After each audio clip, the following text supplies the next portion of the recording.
ಸಂಸ್ಕಾರ ಮಾರಾಯ ಅದು ಈಗ ಹೇಗೆ ಗೊತ್ತುಂಟ ನಿನಗೆ? ಯಾವಾಗಲೂ ಗೌರವ ಕೊಟ್ಟು ಗೌರವ ತಗೊಳ್ಬೇಕು. ನಾವು ತಿಳ್ಕೊಳ್ಳೋದು ಹೇಗೆ ಗೊತ್ತುಂಟಾ? ಹೇಗೆ? ಇಲ್ಲಿದ್ದವರಿಗೆ ಅದು ಕೊಡ್ಬೇಕಾಗ್ತದೆ. ಯಾವ್ದನ್ನ? ಯಾವ್ದಾದ್ರು ಯಾವ್ದು ನೀ ಹೇಳುವ ಇಲ್ಲಿದ್ದವರಿಗೆ ಕೊಡುದಲ್ವಾ?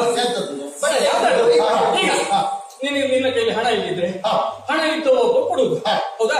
ಅದೇ ನಿನಗೆ ಬಟ್ಟೆ ಇಲ್ಲಿದ್ರೆ ನೀ ಬಟ್ಟೆ ಇದ್ದವಲ್ವಾ, ನೀ ಬಟ್ಟೆ ಕೊಡುವುದು. ಹಾಗೆ ನಿನ್ ಪಾಪ ಮರ್ಯಾದೆ ಇಲ್ಲ, ಹಾಗಾಗಿ ನಮ್ಮನ್ನು ಕೇಳ್ತಾ ಇದ್ದಿ ಮರ್ಯಾದೆ ಕೊಡಿ ಅಂತ.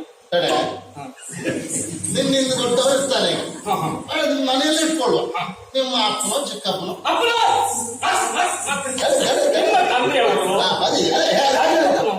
ನೀ ಅಪ್ಪನಿಗೆ ಹೇಳ್ತೆ ಅಪ್ಪಯ್ಯ ನಮಸ್ಕಾರ.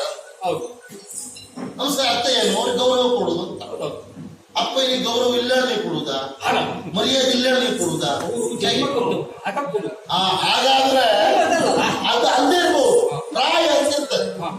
ಈಗ ಸಂಸ್ಕಾರವನ್ನು ಪಡೆಯುವಲ್ಲಿ ಅಲ್ಲ ನಮಸ್ಕಾರ ಪಡೆಯುವಲ್ಲಿ ಯಾರ್ಯಾರು ಪಡಿತಾರೆ ನಿಮ್ಗೆ ಗೊತ್ತುಂಟಾ? ಅದು ಗೊತ್ತುಂಟು ನಮ್ಗೆ. ಬ್ರಾಹ್ಮಣನಾದವ ಎಷ್ಟೇ ಸಣ್ಣ ಇರಲಿ ಅವನು ಕಂಡದ್ದು ಅವನು ನಮಸ್ಕಾರ ಮಾಡ್ತಾರೆ. ಯಾಕೆ? ಅವನೆಷ್ಟು ವಿದ್ಯೆ ಉಂಟು ಎನ್ನುವ ನೆಲೆಯಲ್ಲಿ ಅವನ ನಮಸ್ಕಾರಕ್ಕೆ ಅರ್ಹನಾಗಿರ್ತಾನೆ. ವಯಸ್ಸಿನ ಚಿಕ್ಕವನಾದರೂ ತೊಂದರೆ ಇಲ್ಲ. ಅದು ಕ್ಷತ್ರಿಯನಾದವನಿಗೆ ನಮಸ್ಕಾರ ಕೊಡ್ತೇವೆ. ಯಾಕೆ? ಅವನ ಬಾಹುಬಲವನ್ನು ನೋಡಿ ನಮಸ್ಕಾರ ಕೊಡ್ತೇವೆ, ಹೌದಾ? ಆಮೇಲೆ ವೈಶ್ಯ ಅವನ ಶ್ರೀಮಂತರ ನೆಲೆಯಲ್ಲಿ ನಾವು ನಮಸ್ಕಾರ ಕೊಡ್ತೇವೆ. ಶೂದ್ರ ನಮಸ್ಕಾರ ಕೊಡ್ತೇವೆ. ಹೇಗೆ? ವಯೋಮಾನ ನೋಡಿ ನಮಸ್ಕಾರ ಕೊಡು.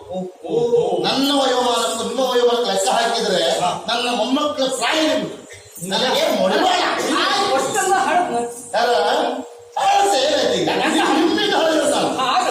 ನಮ್ಗೆ ಪಕ್ಕದ ಗೊತ್ತಾಗ್ಲಿಲ್ಲ. ಯಾಕೆ ಸ್ವಲ್ಪ ಹೆಚ್ಚು ಕಡಿಮೆ ಈಗ ಮುಖದಲ್ಲಿ ನೋಡಿದ್ರೆ ಮೀಸೆ ಕಪ್ಪ ಉಪ್ಪು ತಲೆ ಕೂದಲು ಇದೆಲ್ಲ ನೋಡಿ ಸ್ವಲ್ಪ ಬೆಳಿ ಬೆಳಿ ಬೆಳಿ ಬೆಳಿ ಆಗ್ತದೆ. ಹಾಗಾಗಿ ಆ ಕಡೆಯಲ್ಲಿ ಪ್ರಾಯ ಇದ್ದವನು ಪ್ರಾಯ ಹೋದವನು ಹೊಸದನ್ನ ಹಾಡಿ ಅಲ್ಲ, ಇದು ವಿಕಾರದ ಬುದ್ಧಿ. ಸತ್ಯ ಹೇಳೋದು ಅದು ಹುಟ್ಟಿದ್ದ ಅಳಿಸ್ಕೊಂಡು ಸತ್ಯ ವಿಷಯ ಗೊತ್ತಿಲ್ಲ. ಅಂದ್ರೆ ಇದಕ್ಕೆ ಕಪ್ಪು ಹಾಕಿದ್ದೆ, ಇದಕ್ಕೆ ಕಪ್ಪು ಹಾಕ್ಲಿಕ್ಕೆ ಹಣೆ ಕಡಿಮೆ ಎಂತ ಮಾತಾಡ್ತೀಯ? ವಿಕಾರ ಮುಕ್ತಿ ಅಂದೆ ಅಲ್ವಾ? ನನಗೆ ನಾನು ಇವತ್ತಿನವರೆಗೆ ವಿಕಾರ ಮಾಡಿ ಅಂತ ಹೇಳಿ ಮಾಡೋದು ಮಗ. ಅದನ್ನು ಮಾಡಬಾರ್ದಂತ ಪ್ರಯತ್ನ ಮಾಡುವ ಸ್ವಲ್ಪ ಕಡಿಮೆ ಆದ್ರೂ ಒಡ್ಡಿಲ್ಲ, ವಿಕಾರ ಮಾಡಬಾರ್ದು ಅಂತ ಎಲ್ಲರೂ ಹೇಳಿದ್ದಾರೆ. ಹೇಳಿದ್ರೆ ನೀವು ವಿಕಾರ ಅಂತ ಹೇಳಿ ಇನ್ನು ಸರಿಯಾದ ಉದಾಹರಣೆ ಕೊಡ್ತೇನೆ. ಇದು ಯಾಕೆ ಹಣ್ಣು ಆಯ್ತು, ಇದು ಇನ್ನು ಕಪ್ಪು ಅಂತ ಹೇಳಬೇಕಾ? ಅದರಲ್ಲಿ ಅಪ್ಪ ಇದ್ದಾರ, ಅಜ್ಜ ಇದ್ದಾರ? ಹೌದು, ಹೌದಾರಲ್ಲ. ಅಜ್ಜನಿಂದ ಅಪ್ಪ ಅಲ್ವಾ? ಅಪ್ಪನಿಂದ ಅಜ್ಜನೋ? ಅಜ್ಜನಿಂದ ಹೌದಾ? ಹಿರಿಯವರು ಅದವರು ಮೊದಲೇ ಹುಟ್ಟಿದವರು ಅಜ್ಜಯ್ಯ, ಆಮೇಲೆ ಹುಟ್ಟಿದ್ದು ಅಪ್ಪಯ್ಯ, ಹೌದಾ? ಇದು ಅಜ್ಜ, ಇದು ಹುಟ್ಟುವಾಗ ಇತ್ತು ಅಜ್ಜಯ್ಯ, ಇದು ಹುಟ್ಟಿದ ಒಳಗೆ ಹಾಕಬೇಕು ಬಂದದ್ದು ಇದು ಮಗ.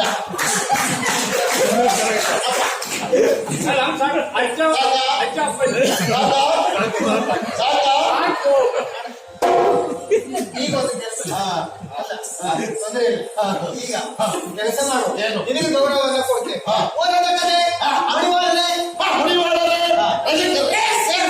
ಅಲ್ವಾ? ಗೌರವ ಕೊಟ್ಟಿದ್ದೇವೆ. ನಿನ್ನ ಮನೆ ಆಸೆ ನಾವು ಈಗ ಈಡೇರಿಸಿ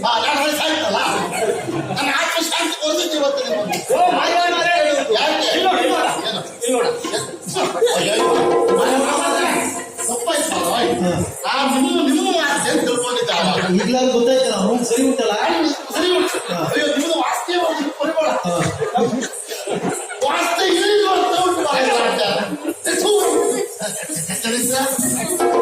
ಮಕ್ಕಳೇ ಹುಡುಕಾಡ್ತಾ ಇದ್ದೀನಿ. ಮತ್ತು ದಾರಿಯಲ್ಲಿ ಬರುವ ಕೆರೆ ಹಳ್ಳ ಎಂದು ಸಿಕ್ಕಿರುವ ಎಲ್ಲವೂ ಸಿಕ್ಕಿತ್ತು, ನೀ ಸಿಗ್ಲಿಲ್ಲ. ನಾನು ಸಿಗ್ಲಿಲ್ಲ. ಯಾಕೆ? ನಾನು ತೊಳ್ಕೊಡ್ಲಿಕ್ಕೆ ಏನು ಮಾತಾಡ್ತೀಯ? ಏನು ಮಾತಾಡ್ತೀಯ?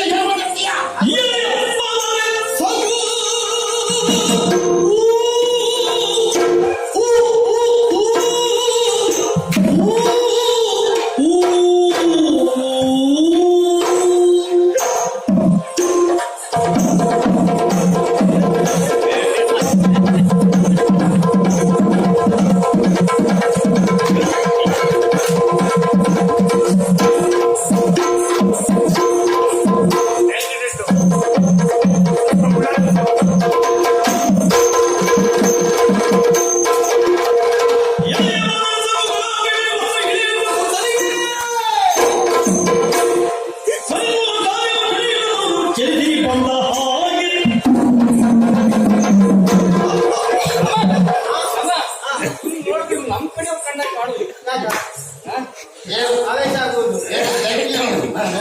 2 ಕೋಟಿ ಬೇಕೀಗ. 2 ಕೋಟಿ 2 ಕಂಬ. ಬೇರೆ ಕೋಣ. ಅಮ್ಮ ನನಗೆ ಈಗ ಗೊತ್ತಾಯ್ತು ಒಂದಾಕ್ಷಣ ಏನ್ ಹೇಳೋರು ನಾವು ಬರುವಾಗ ಬೊಗ್ಗಿದ ಮರವು ನೇರವಾಗ್ತದೆ ನೇರತ್ತ ಮರವು ಬಗ್ತದೆ ಅಂತ ಅಂದ್ರೆ ಬೊಗ್ಗಿದ ಮರಕ್ಕೆ ಇವನೇ ಹೋಗಿ ಬುದ್ಧುತ್ತ ಅಲ್ಲ ಅಲ್ಲ ಅಲ್ಲ ಅಲ್ಲ. ಆ ಬಾಗಿಲು ಲೆಕ್ಕ ಇಲ್ಲ ಯಾಕೆ ಹೇಳು ಯಾಕೆ? ನೀ ಹಿಂದ್ ಕೊಳ್ಳೆ ಕೇಳಿದ್ದಲ್ಲ ಅದಲ್ಲ ಯಾಕೆ ಹೀಗೆ ಕೇಳು ಇಲ್ಲಿ ಮಾತಾಡಿದ ಯಾಕೆ ಮಕ್ಕಳು ನನ್ನ ಮೊಮ್ಮಕ್ಕಳ ಪ್ರಾಯದ ಲೆಕ್ಕ ಹಾಕಿ ಸಲುವೆಯನ್ನು ಮಾತಾಡಿದ್ರು ಈಗ ಹೇಳ್ತೀಯ ಬಟ್ಟೆ ಕೊಡ್ಬೇಕಾ ಆ ಬಟ್ಟೆಯನ್ನು ಕೊಡ್ಬೇಕು ನಿನ್ನ ಬಳಿ. ಬಟ್ಟೆ ಕೊಡ್ಬೇಕಾ ಜೈ! ಹಾಗೆ ಕೊಡ್ಲಿಕ್ಕೆ ಅದು ಯಾರ ಬಟ್ಟೆ ಮುತ್ತುಂಟ ಮೊದಲೇ ಹೇಳ್ತೇನೆ ನಾವು ರಾಜರಜಕ ಅಂತ ಜನಸಾಮಾನ್ಯರ ಬಟ್ಟೆ ಅಲ್ಲ ಅದು ಬಟ್ಟೆ ಇಲ್ಲಿ ಮಹಾರಾಜರು ಹಂಸ ಯಾರು ಅವರ ಬಟ್ಟೆ ಅದು ಅಯ್ಯಯ್ಯ